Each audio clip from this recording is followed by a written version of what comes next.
Morning বন্ধুরা, তোমরা সবাই কেমন আছো? আশা করছি ভালো আছো। আমিও ভালো আছি। শুরু করলাম নতুন একটা দিন, নতুন একটা ব্লগ।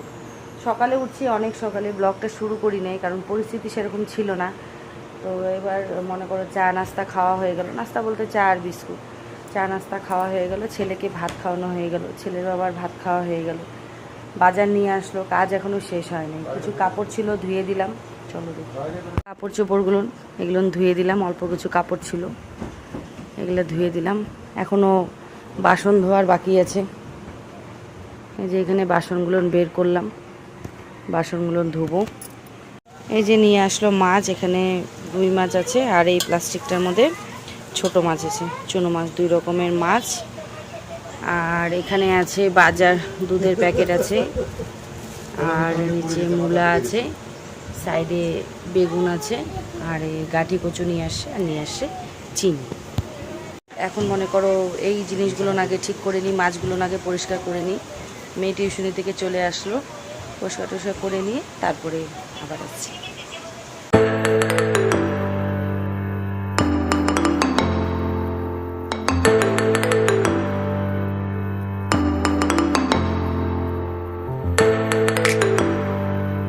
মাছের চচ্চড়িটা আলু বেগুন মূলা দিয়ে বানালাম।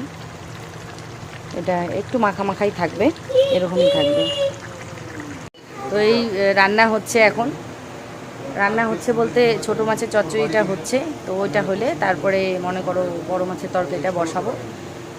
তো এখন চলতে থাকবে টুকটাক করে রান্না বান্না কাজকর্ম, তোমরাও সাথে সাথে চলো। হচ্ছে মাছের ঝোল, লোকাল রুই মাছের ঝোল। তো এটা দিয়েই আজকে মনে করো আজকে দুপুরে খাওয়া দাওয়া, ওই ছোট মাছের চচ্চড়ি আর এই লোকাল রুই মাছের ঝোল দিয়ে। আর ছেলের ডাল তো আছেই, ওটা হিসাবের বাইরে, বুঝতে পারলা?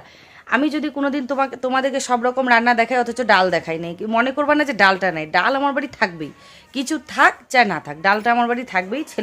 যেহেতু ছেলে আছে, ডাল হবেই। তো এটা কোনো সময় তোমরা হিসাবের মধ্যে নিবা না। তো এটা দিয়ে রান্না কমপ্লিট হয়ে গেল। এখন মনে করো একে একে গা ধোয়ার পালা চলবে। টুকটাক মনে করে এই বাসন ওই কাপড় এইভাবে চলতেই থাকবে। তো আমার রেলগাড়ি তো ঢিকঢিক ঢিকঢিক করে চলতে থাকবে, সাথে তোমরাও রেলগাড়ির উপর চড়ে পড়ো, তোমরাও চলতে থাকো। চলো, আমার ছেলের কাণ্ড দেখো।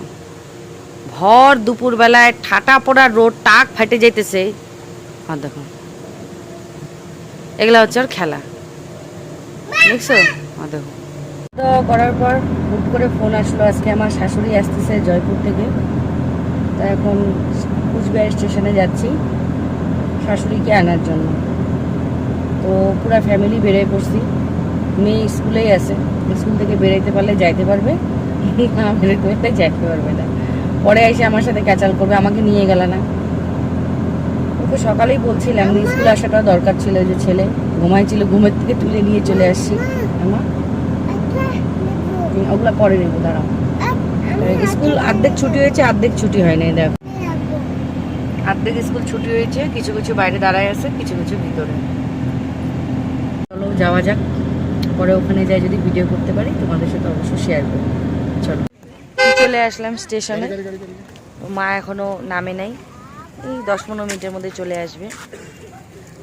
অনেকদিন আসি না বুঝছো এইসব জায়গায়, তাই আসলাম সাথে।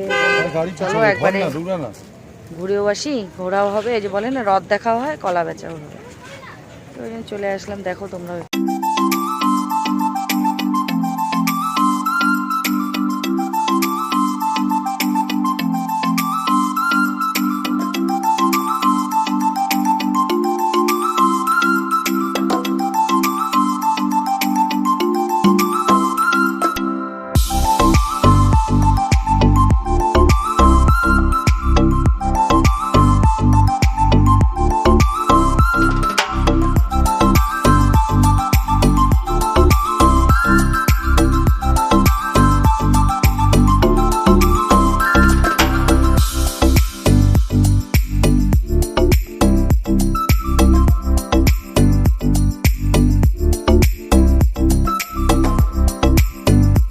আমার 2 শাশুড়ি বর্তমান এখন আমার ঘরে। রান্না বান্না দিনেরই ছিল, মা আসার সাথে সাথে মাকে ভাত দিয়ে দিলাম। আর এক ছোট ভাগ্নি আসছে, সেও ভাত খাইলো। এখন মনে করে একে একে ভাত খাওয়ার পর্ব চলবে। রান্না বান্না তো দিনেরই করা আছে, খালি ভাতটা করলাম গরম গরম। তো আজকের ভিডিওটা আমি এখানেই শেষ করছি। দেখা হচ্ছে কালকে একটা নতুন ভিডিওর সাথে।